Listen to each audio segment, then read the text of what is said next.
Hey everybody, welcome to the Social Media and Politics podcast, bringing you expert insights into how social media is changing the political game.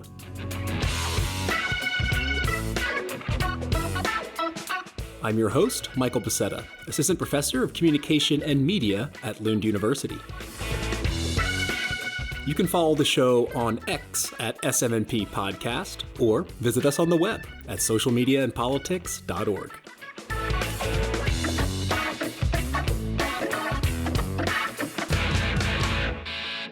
All right, y'all. Thanks so much for tuning in. I'm back after the summer break and have been working on a few teaching exercises for political communication. So I've been a bit away from podcasting, but back in action now with a really interesting episode for today. And my guest is Kindred Motes. He is the founder and managing director of KM Strategies Group, or KMSG, which is a communications consulting firm for nonprofits and advocacy groups. And he has a really interesting story to tell around Project 2025 and KMSG's work with the Global Project Against Hate and Extremism to get ahead of the narrative around Project 2025 and countering the mis and disinformation of that project on Google search.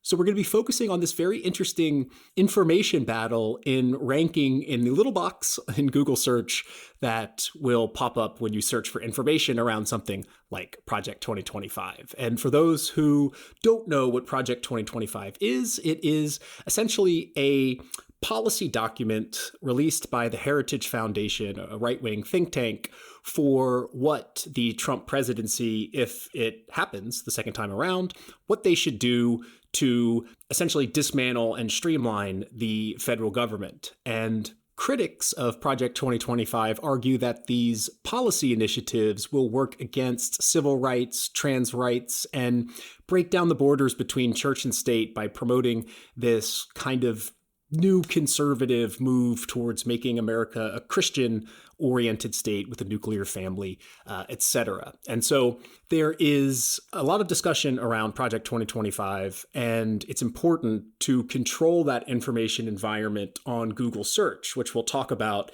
is having really, really important ramifications due to the diversification of social media, the rise of AI, and lots of things that we'll get into over the interview. So without further ado, let me turn it over to Kindred Motes. Again, he is the founder and managing director of KMSG. Kindred, thanks so much for taking the time out, and welcome to the Social Media and Politics podcast. Thank you, Michael. It's great to be here. So why don't we start out by discussing how both media and politics shape nonprofit communication? Because on the one hand, nonprofits face challenges with navigating this ever-changing platform environment, but then they also have to take into account the political dynamics that they're working in. And this can mean the difference between proactive and reactive advocacy strategies.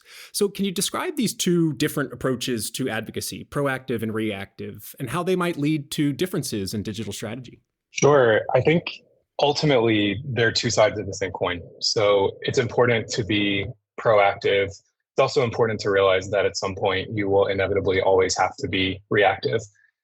What I mean by that is when I work with clients, and I've been in-house as a digital staffer, I worked as a digital director for several years for a national nonprofit called the Vera Institute of Justice. I've been an entry-level digital staffer. I've also worked as a consultant on international and national level organizational campaigns. And I feel like one of the biggest things with nonprofits is finding the line between how to respond to what's happening in politics, in the culture, and particularly around legislative or advocacy challenges that come up as a result of the political culture, not always playing catch up. And so when I advise clients on advocacy strategies, they need to be thinking always, even when they are planning proactive strategy, about worst case scenarios, about crisis communications, and about how they may have to react to changes in the culture, in politics, and what's going on, particularly at the legislative level. The difference when it comes to social media, I think, is that there needs to be a significant amount of planning ahead of time when you are mostly playing proactive strategy. So thinking about who are your audiences, who are your messages, who are your third party validators? How can we build as much of a ground game in advance so that when we actually need it, it's already there? Whereas on reactive, you don't have as much time to pull that together. So that's where the proactive piece, I think, really comes into play. And you can see where organizations have done that work and that strategic planning ahead of time. We don't always have the luxury of doing that. I've worked on campaigns where there was a last minute funding cut or Congress convened for a special hearing on an issue. And suddenly the support that we thought was there was no longer there. And we had to mobilize in real time. That's very much a crisis communications reactive kind of moment where we had to jump in. And even so, I think a lot of the people we deployed, a lot of the messages that we leveraged, a lot of the experts that we briefed and gave talking points were people that we had proactively identified and worked with over the course of 2-3 months, sometimes even a year, getting them prepared for when we needed them. So I think on digital, there's obviously a difference in terms of what you're sharing on a day-to-day basis versus what pops up when you need it to. But in my mind, they have to be interconnected to be effective. To be able to be reactive, you need to do that work ahead of time. Right. And I think as a sort of case in point in perhaps proactive advocacy, you've been working with the Global Project Against Hate and Extremism to advocate against Project 2025. And you started running targeted ads already in October of last year, which is well before Project 2025 really went mainstream in public discourse. So can you tell us about how that work got started and why you and the Global Project Against Hate and Extremism decided to focus specifically on Project 2025? I worked with Heidi Bayrick and Wendy Baya at Southern Poverty Law Center. It was actually my first job after graduate school, was doing social media and digital strategy work at SPLC. And for those in your audience who may not be fully familiar, SPLC has been for some time the preeminent expert on domestic hate and extremism and threats to civil rights and equality, particularly from the far right and white supremacist movements. So Heidi and Wendy came from that world. In 2020, they founded the Global Project Against Hate and Extremism because they saw the way in which all of the lessons, the infrastructure, the ground game, and the wins that had been leveraged or achieved in the United States were being outsourced. They saw these movements going dark in some cases in the US and emerging elsewhere to build power in the shadows of American power and influence, certainly, but taking those things and allowing them to sort of metastasize in places like Hungary, Poland, Brazil, all over the world. We were seeing, a rise in far right authoritarianism, extremism, and challenges to civil and human rights. So my background working at SPLC and doing work on hate and extremism really informed the work that we were doing together for the Global Project Against Hate and Extremism. And I had seen in the past how proactive digital strategy could influence everything from public awareness to public policy and legislation. I mentioned before, some of the campaigns I've worked on have led to Senate hearings and increases in federal funding devoted to projects tied to these issue areas. And so I founded KMSG in 2021 to be able to leverage that inside info for organizations that didn't have a robust in-house digital comms or PR strategy teams, and be able to leverage the power of getting ahead on an issue and making messages both simple but also effective. And so that work with GPAG really came to a head around Project 2025 because we saw that it wasn't emerging in the public discourse to the degree that we felt it should be. It was somewhat in the shadows or in niche areas. And in particular, we proposed a targeted Google Ads campaign paired with the content that we were working on organically through social media to counter the false narratives and the misinformation around the initiative. And the initial signs of interest that we had seen on social media actually informed that ad strategy for Google, because we had seen the emergence of Gen Z, primarily on TikTok, talking about Project 2025 and seeing the niche, admittedly, but substantial content that was coming from TikTok that we didn't see anywhere else. And so we wanted to leverage the initial conversation, the initial influencers, and get the searches that we knew were coming from those videos for people who weren't searching on TikTok or Instagram Reels on Google Ads to make sure that we were coming up first when it came time for people to be able to actually access the information, because otherwise we would have been seeding an entire component of information to what at the time was only far right information sources on Google. Interesting. And I definitely want to dive into more of the specifics of that campaign. But to kind of start out, I'm curious because from what I understand, think tanks recommending, policies for potential upcoming administrations is not particularly new phenomenon, right? It happens every election cycle. So I was curious how you picked up on Project 2025 specifically. And it seems like you were sourcing information on TikTok. Was that coming from more left-wing influencers or right-wing influencers? It was definitely coming more from the left wing. I think the interesting thing, and I think what is unique to TikTok as a platform, is the sort of democratization of information, of contribution, and of validators. A lot of these people were they didn't have policy jobs, they didn't have media jobs, they weren't tied to a campaign, they weren't tied to an NGO. They were just regular people who were seeing things, who were, as I sort of say, like extremely online people, like myself, who just happen to see things, whether it's on Reddit, whether it's on TikTok, and they dive into it. They realize that not many people are talking about it, and they see an opening to leverage the small audience that they have built to mobilize and deploy them through informing them. And as it related to Project 2025, I think it's very difficult sometimes to take those complex policy documents, especially something that's nearly 1,000 pages long, and find a way to make it accessible when people are looking for that information. So we took a similar approach on social and on paid search as I think the content creators on TikTok were taking, which was sort of slicing and dicing particular components. So maybe we couldn't think about search terms that used particular terminology or even organization names, but we could start thinking about, okay, what would a set of keywords look like on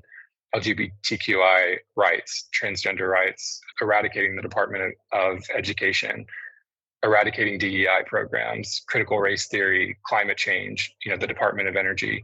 All of the sorts of things that we knew were in the report would have a high quality index score, but also things that people would search for, even if they didn't know Project 2025 by name yet, which a year and a half later, I feel like it's almost a household term, especially after the DNC.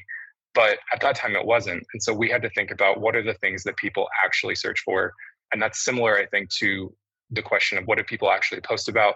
What do people actually talk about? And so having an initial small group of people that we could look at on TikTok made for an excellent case study for what people would actually be searching for. That's really interesting because we've heard on this show, as sort of social media has developed over the years, that, there's kind of this pattern where certain platforms become kind of seed platforms for content that ends up going mainstream. And you can kind of trace that. So in the early days, it was Twitter, and then journalists would pick up Twitter content. And then it sort of became Instagram that would spill over to Facebook, and then to Twitter, and then to the mainstream news.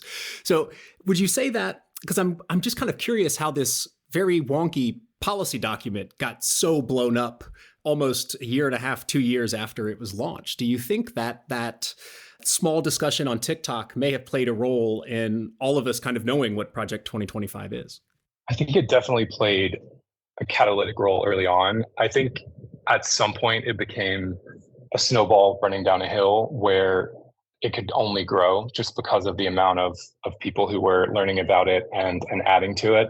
So I definitely think that played a part. I think the other piece that we found to be particularly effective is that because we were running promoted ads on Google, we were coming to the top, at least for the first year, 90% of the time.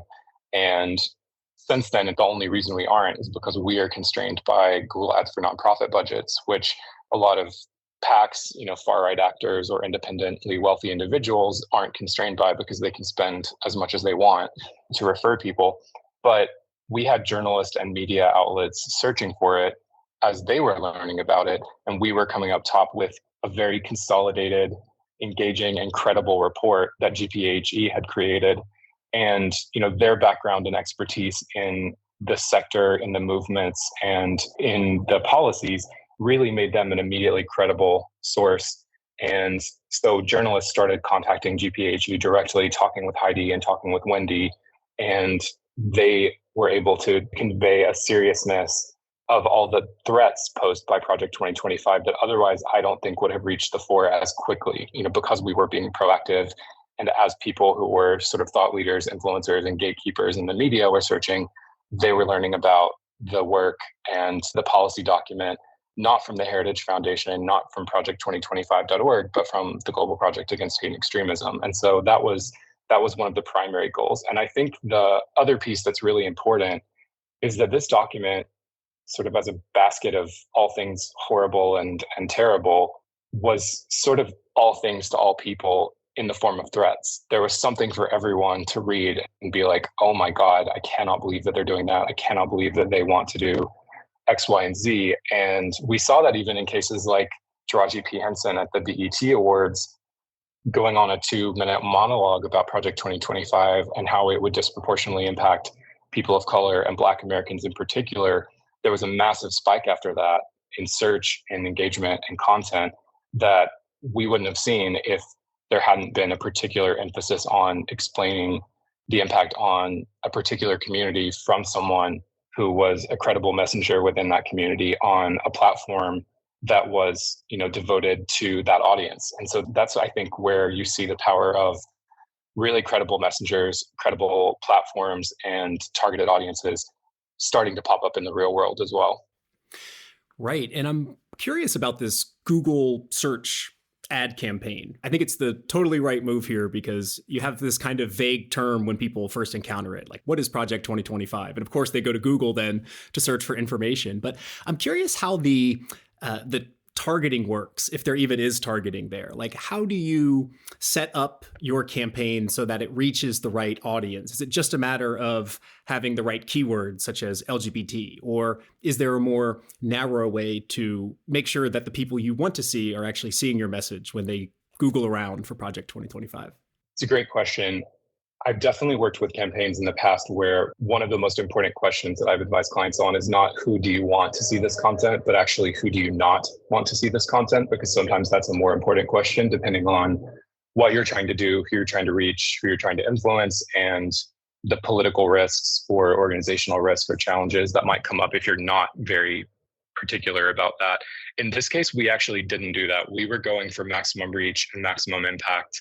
So we wanted it to go wide and we wanted it to be showing up to as many people as possible.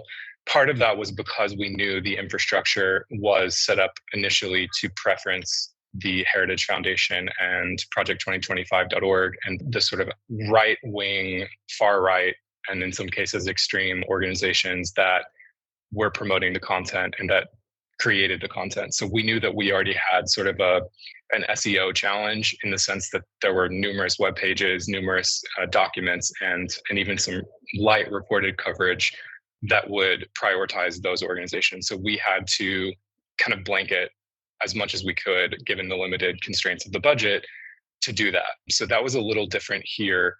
Now on digital, it's a different story. With social media advertising, which we've also done for GPAHE and for others, we do tend to make a very custom targeted audience, whether it's to philanthropy, if we're looking for people to fund the work, whether it's to advocates, volunteers, and supporters. And we want to make sure that we're building a customized demographic targeting, interest-based targeting, lookalike audience targeting, all of those kinds of things.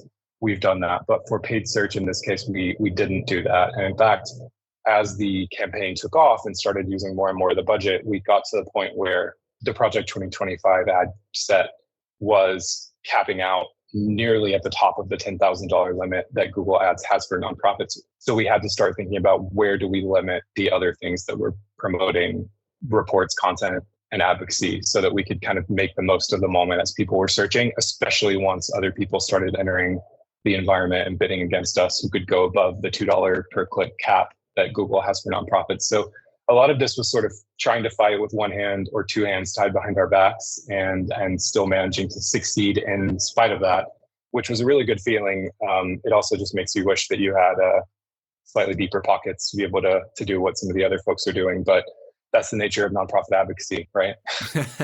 Right. And I wanted to pick up exactly on this type of bidding war, because I think one of the differences with search advertising is the inventory is much more limited than on social media platforms, right? On social media, you can have two competing groups sort of spreading their message in different parts of the platform at different times. But I'm curious how that works when someone searches what is Project 2025 if you are competing against a sort of right-wing think tank. I mean, of course, there's a bidding war that goes on, but can it be that people just see two contrasting ads head to head right above the search results?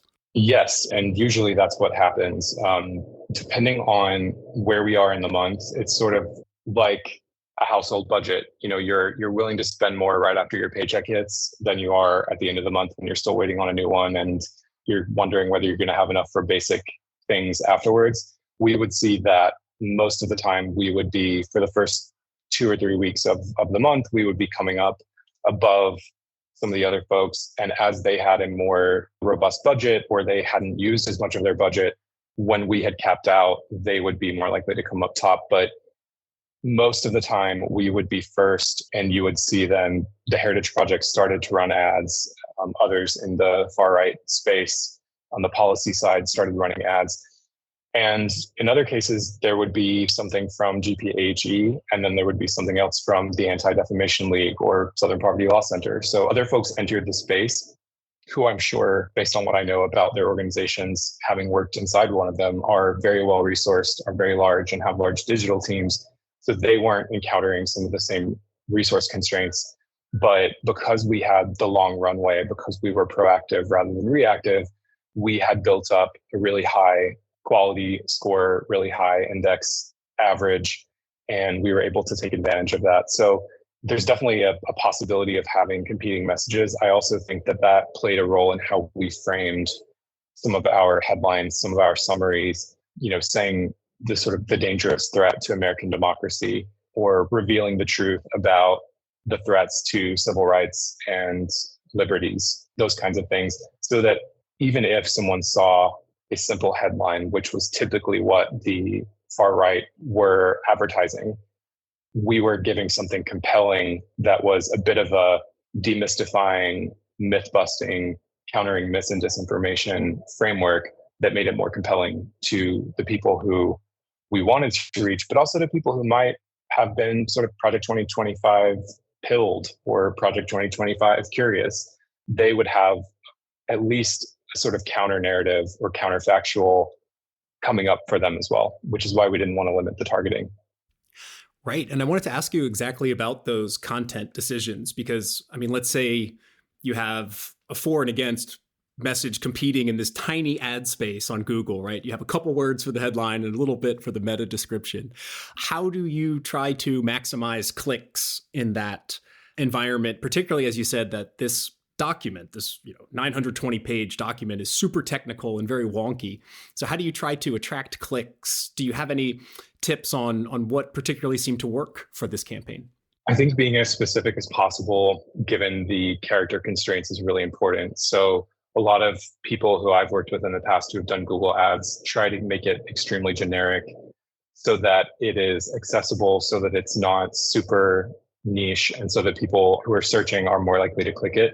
But this kind of campaign it wasn't really important to me to have a high impression rate or a high click rate if they weren't the right people and they weren't people who were actually searching for the topics that we knew were in the report. It wasn't just a numbers game. We're not selling sneakers. We're not trying to kind of be able to go back to a board or a leadership team and say, we've reached 7 million people. We would be much more interested in reaching 700,000 people or even 700 people who were able to shape the narrative, who were able to shift the conversation, or who were legitimately interested in the topic and could be validators or advocates for the work, than just having an extremely broad search result, because that ultimately lowers your quality score. If people are clicking and then they're not clicking through to other pieces of content on your site, that's going to hurt you over the long term. It's a kind of a tortoise and the hare situation where it's great if you only care about 1 month or 2 months and you're just trying to dazzle people with numbers. It's not good if you're trying to build something over the long term that's going to have sustained engagement, a high quality score, and that will lead to other opportunities, funding or otherwise. So that was a big piece of it. And we were pulling from different sections I mentioned before. We looked at kind of all of the groups that would be impacted, all the threats that were posed, and even the departments that would be challenged or eradicated as part of the policy document. And we're thinking about those things. So breaking out various things that were threatened so that if people were searching for key terms, they would see something in the headline or the summary that corresponded with what they were searching for, even if the headline or the main URL title was just about, the threats posed by the far right's policy document. so that there was a little bit of something for everyone. And as people were searching, they saw something that corresponded, which I think really was borne out by the extremely high click-through rate. We were at around 12%, which is nearly 3 times higher than comparable campaigns that are determined to be well-performing based on metrics that were established by nonprofit Tech for Good. So we could really tell in real time that what we were doing was paying off and working. Even as we got nearly 1 million impressions, we had more than 100,000 clicks. So more than 1 in 10 of every account that was searching was actually clicking. And then a little more than 1 in 10 of those folks were also then clicking around on the site as they landed there. So we knew that that was a really high indication of the campaign being successful in terms of targeting and messaging. Yeah, super interesting. And I'm curious about like the alternative approach maybe would be to go to social media platforms, right? And try to sort of counter the Project 2025 narrative there. But from what I gather talking to political campaigners, it seems that social media, especially for fundraising, just isn't having the impact that it had just a few years ago. So how do you see the role of social media here in promoting messages, trying to fundraise? Has the kind of ship sailed on the effectiveness of those platforms, or is the game just changing? It's a very good question, something I think about a lot. I think there's a broader shift away from engagement with institutions, organizations, and the idea of institutional voice, and a real return to preferencing the individual and listening to individual voices and perspectives. I think it's something that was starting long before TikTok, long before Instagram, but definitely compounded by both of those. I think the pandemic played a massive role in both weakening trust for institutions. You know, you've seen that in everything from media to the academy to nonprofit organizations, NGOs, and INGOs, as well as governments in general. People are far less trusting of all of the institutions, but also they had a desire for human connection, especially since a lot of people spent time away from people. We learned to relate to other people through screens, and we started to develop, I think, to some degree, unhealthy parasocial relationships to content creators, to influencers, to thought leaders. But we can live in the world that we want to live in, or we can live in the world that we live in. And that's the reality that we're operating in right now, even as we're trying to make it something better. And so I have realized over the last couple of years, especially, that if an organization wants to lead in conversations, be on the current edge of the discourse, they really do have to both develop their organizational and institutional credibility, but also spend a lot of time and strategic thinking on how to build executive thought leadership. So for a lot of organizations, that looks like thinking about creating more of a dedicated strategy for digital, social, and web around their leadership, having an active LinkedIn page for an individual, thinking about having their executives sit down for podcast interviews, for clips for TikTok, for Instagram Reels, for live Q&As, and all of those kinds of things. I've seen time and time again that the same message, the same content pushed out by an organization will get half or even a third of the engagement that that same message, that same content, that same format pushed out by an individual tied to the organization will get, because people are more likely to engage with a personal account. So I think that's a challenge for large organizations for sure. But you've even seen that with campaigns. I mean, looking at the Kamala Harris TikTok presence, it's so kooky and fun and fresh. And, you know, they're just leaning into kind of a campaign of vibes, right, on TikTok and Instagram, even as they're developing policy documents and doing sit-down interviews for really nuanced conversations somewhere else. But that kind of piece, I think, is really important. The messaging shouldn't change, but the sort of approach, the format, the vibe, for lack of a better word, can change as long as it feels authentic. And I think that's what I've seen in the change across the sector.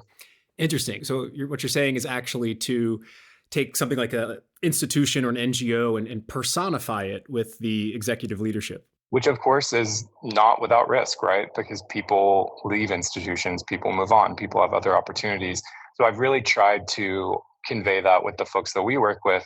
You're not putting all of your eggs in one basket. That's absolutely not the strategy that we're recommending, but you're diversifying your digital footprint, your content portfolio, and you're building credibility through individuals in a way that feels more personal, but you can leverage those to make sure that the brand, the organization, the institution is still front and center in how they present, how they talk about the work, and how they are prepared to be a credible messenger for the institution. So I think it's a bit of both, but it's obviously, I think a lot of organizations have massive influence that they leave on the table when they don't take advantage of their executive thought leadership. Even if those executives or those leaders leave and go somewhere else, they can still be in positions of influence, of authority, of impact and resonance long after the time that they're at your organization. So, I think that's a really important piece to remember.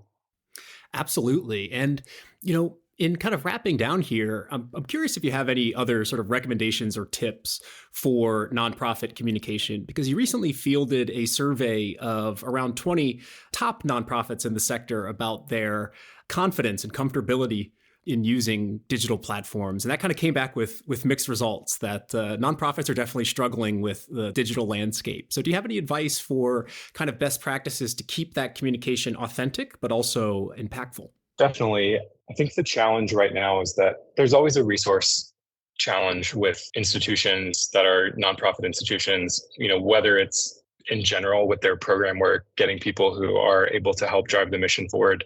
But I think especially in the communications and development spaces, it's really challenging because the work is very demanding. It requires constant vigilance, especially if you're in the human rights, civil liberties space, because since the Trump era and really even before, I've been in this space since at least 2013.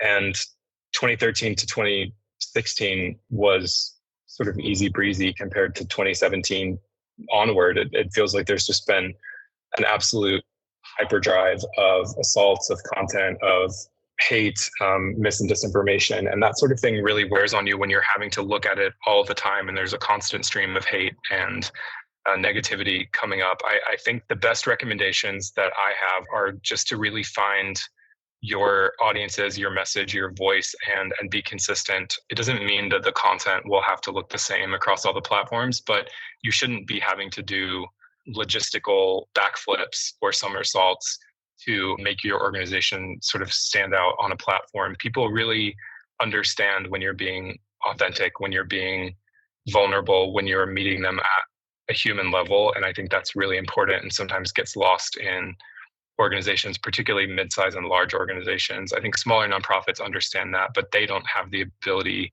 most of the time to have the staff power to be able to really take that and leverage it in the way that the mid-size and larger orgs do.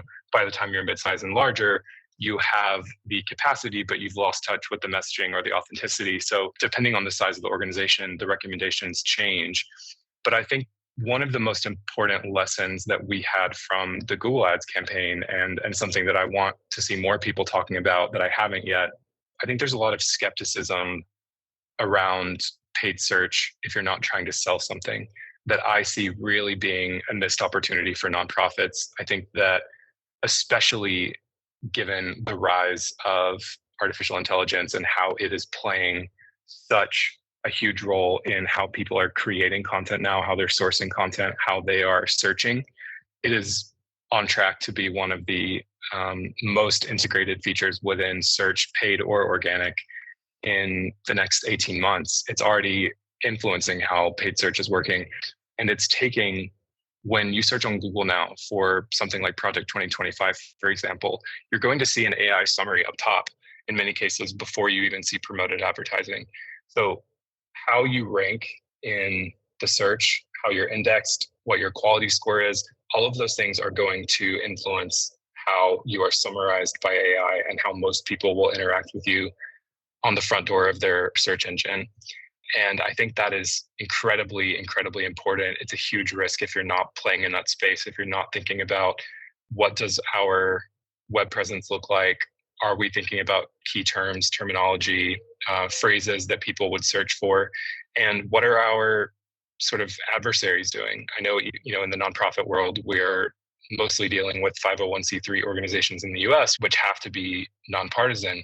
But the reality is they're ideological adversaries, even if there aren't political adversaries. And I can promise you they're already thinking about those sorts of things. We saw that with Project 2025. So this is a great example of now the Global Project Against Hate and Extremism is being summarized as an organization leading on Project 2025 research. When you search on ChatGPT, a year ago that wouldn't have been true, and 2 years ago ChatGPT didn't exist. So the world is changing and evolving quickly. But regardless of what you do, how you do it, where you do it, if you're not thinking about these changes, they're coming for you either way. And so part of the work that we do at KMSG is making sure that we are giving nonprofit organizations, whether they be small, mid-sized, or large, the longest runway possible to make sure they're prepared and they're well equipped, even if they're having to fight with one or two hands tied behind their back against, the sort of well-funded or far right, in some cases, both Goliaths that they're going up against.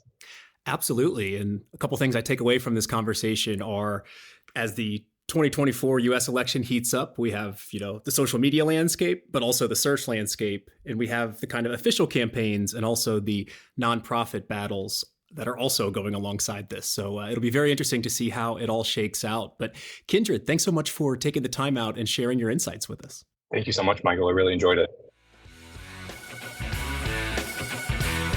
I've just been speaking with Kindred Motes, founder and managing director of KM Strategies Group.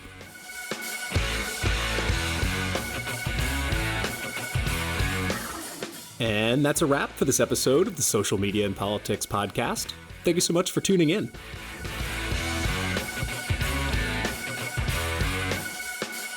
Next time, I'll be speaking with Professor Daniel Holland of Holland and Mancini fame to talk about media systems and how to think about media systems in an increasing hybrid media environment. But until then, I'm your host, Michael Becerra, signing off from Alba. See you next time.